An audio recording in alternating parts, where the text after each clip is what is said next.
মা বলল, তোর স্বামীর জন্য রোজ রোজ ভাত রান্না করি নাকি? প্রতিদিন রাতে এসে যে বসে থাকে, একদম লজ্জা শরম নাই? সে কি ভাত চাইছে মা? না চাইলেও আমরা বুঝি। আর তাছাড়া ড্রয়িং রুমে যদি এইভাবে বসে থাকে, ওর সামনে কিভাবে আমরা খাবো? আমি বললাম, আমি তো ইচ্ছা করে বিয়ে করিনি মা, তোমাদেরই তো পছন্দের ছেলে। আমার হয়েছে যত জ্বালা। তোর বাবা নিজে কিছু বলতে পারে না, শুধু আমার সাথে এসে বক বক করে। মা সত্যি করে বলো তো, তোমরা কি ওর সাথে আমার সংসারটা হতে দিবে না? পাগল নাকি? কি বলে এইসব মেয়েটা? তোর বাবা উকিলের সাথে কথা বলেছে। তাহলে কি আমি ওকে বলে দেবো ও যেন রোজ রোজ আমাদের বাসায় না আসে? কি মা, বলো না কেন কিছু? মা তখন বলল, ঠিক আছে বলে দে, রোজ রোজ এরকম ঝামেলা আমারও আর ভালো লাগে না। আমি আমার স্বামীর সামনে গেলাম। ও আমাকে দেখা মাত্রই উঠে দাঁড়ালো। বাসা থেকে আসার পর এই প্রথম ওর সামনে গেলাম আমি। সে প্রতিদিনই আমাদের বাসায় আসতো, কিন্তু আমি কখনোই ওর সামনে যাইনি। আগের মতো আর ওর চেহারাটাও নেই, কেমন যেন কাপড় চোপড় নোংরা হয়ে গেছে। এর আগে কখনো এমন চেহারায় ওকে আমি দেখিনি। আমি বসতে বসতে বললাম, কেমন আছো? তখন সে বলল, ভালো। যাবে কখন বাসায়? প্রতিদিন যে এইভাবে আমাদের বাসায় এসে বসে থাকো, তোমার কি বিরক্ত লাগে না? না, আমার একদম বিরক্ত লাগে না। তোমার জন্যই তো আমি অপেক্ষা করি। তুমি আমার সামনে আসলেই তো আর বিরক্ত লাগে না। আর তুমি আমার সাথে কথা বলো না কেন? আমি বললাম, কথা বলতে ইচ্ছা করে না, তাই বলি না। তোমার নাম্বারটা বন্ধ করে রাখছো কেন? তুমি কি বুঝো না আমার নম্বরটা কেন বন্ধ করে রাখছি? তোমার সাথে কথা বলতে ইচ্ছা করে না, তাই বন্ধ করে রাখছি। আমার ভুল হয়ে গেছে। কিসের ভুল মনির? আজব কথাবার্তা বলতেছো।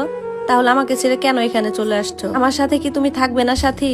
না মনির, তুমি তো জানো সরাসরি কথা বলা আমার খুব পছন্দের। আজও তোমার সামনে আসার কোনো ইচ্ছাই আমার ছিল না। তবুও যে তুমি প্রতিদিন আমার বাড়িতে এসে বসে থাকো, খুব বিশ্রী লাগে আমার কাছে। তাহলে আমার কি করা উচিত? তুমি কি জানো আমার বাবা মা হয়তো বা তোমার প্রতি খুবই বিরক্ত? মনির বলল, হ্যাঁ জানি, কিন্তু তুমি তো আমাকে ভালোবাসো, এই জন্যই তো আমি তোমার টানে আসি। আমি যদি বলি আমিও তোমার প্রতি বিরক্ত, তাহলে কি আর আসবে না? হয়তো বা আসবো না, কিন্তু আমি জানি তুমি কখনোই আমার উপর বিরক্ত হতে পারো না। তোমার জানাই ভুল আছে মনির। আমি তোমাকে এখন খুবই বিরক্তিকর মনে করি। না হলে তো কবে একা একা তোমার বাসায় চলে যেতাম। মনির চুপচাপ। আমি মনিরকে বললাম, তোমাকে একটা কথা বলি, তুমি আর কখনোই আমাদের এই বাড়িতে আসবে না। বাবা তার এক বন্ধুর সাথে কথা বলেছে আমাদের ডিভোর্সের ব্যাপারে। খুব শিগগিরই তুমি কাগজপত্র পেয়ে যাবা। মনির বলল, ও তাহলে তোমার ইচ্ছেতে এসব কিছু হচ্ছে, কিন্তু আমার অপরাধ কি সেটা কি আমি জানতে পারি? আমি বললাম, তোমার তো কোনো অপরাধ নেই, তুমি অতিরিক্ত ভালো মানুষ, আর এটাই তোমার সমস্যা। তবে বাবার সমস্যা হচ্ছে তোমার কারণে নাকি বাবার অফিসে খুব বড় একটা ঝামেলা হয়েছে। মনির তখন বলল, হ্যাঁ কিছুটা। আমাদের অফিসের একটা কাজ তোমার বাবার অফিসে হওয়ার কথা ছিল। তাদের কাজের মানটা খুব একটা ভালো ছিল না, তাই আমাদের কাজটা অন্য একটা অফিসে দিতে বলেছি। আমি তাকে বললাম, তোমার কি উচিত ছিল না আমার বাবার কথাটা শোনা? তখন মনির বলল, শোনো, কাজের সময় কাজ, আর বাসায় আসলে তখন জামাই শ্বশুর। আমি তাকে ইঙ্গিত করে বললাম, এটাই তোমার সমস্যা। যাই হোক, আমি তোমার কাজের প্রতি শ্রদ্ধা জানাই। মনির আমাকে বলল, আমার সাথে আমার বাসায় চলো। আমি বললাম, শোনো, আগেই তোমাকে বলছি বাবার যেমন তোমাকে নিয়ে তার অফিসে কিছু সমস্যা, আমারও বাড়িতে তোমাকে নিয়ে কিছু সমস্যা আছে। আর এত কথা তোমার সাথে আমি বলতে পারবো না। তুমি এখন চলে যাও, আর কখনোই এই বাড়িতে আসবা না। তখন সে বলল, তাহলে ভাতটা খেয়ে যাই। আমি বললাম, না, তোমার জন্য তো এক্সট্রা করে ভাত রান্না হয়নি এই বাড়িতে, বাসায় গিয়ে খেয়ে নিও। তোমার জন্য তো এই বাড়িতে রান্না হয়, সেখান থেকে না হয় একটু খেতে দিও।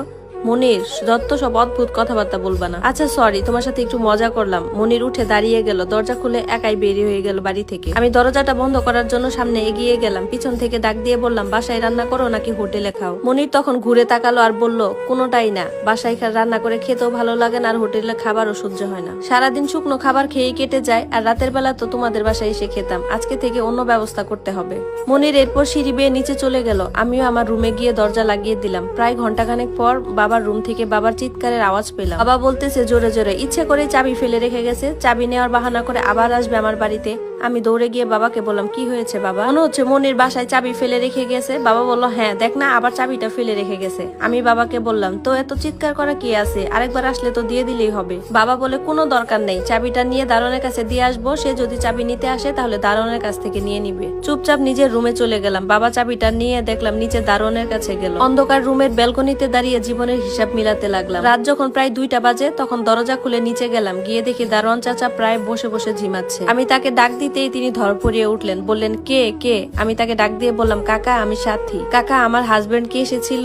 না, আসেনি। ও যদি এখানে আসে তাহলে বলবেন আগামীকাল সকালে আমি ওর সাথে চলে যাব, ও যেন এখানে উপস্থিত থাকে। আর তাকে বলবেন রাস্তায় যেন আপনার এখানে দাঁড়িয়ে থাকে, বাসায় যেন না ঢুকে। কাকা তখন বলল, আচ্ছা ঠিক আছে। এরপর আমি আমার রুমে চলে গেলাম। সকালবেলা ঘুম ভাঙলো মায়ের চিল্লা চিল্লিতে। রুম থেকে বেরিয়ে শুনি দারোয়ান কাকা আমাকে ডাকতেছে। আমি তো মনে মনে ভাবলাম মনির হয়তো আমাকে নিতে আসছে, ও নিচে দাঁড়িয়ে আছে আমার জন্য। কাপড় চোপড় গুলো রাতের বেলায় টুকটাক করে গুছিয়ে রেখেছিলাম। কোনো মতে হাত মুখ ধুয়ে রেডি হয়ে বের হয়ে গেলাম।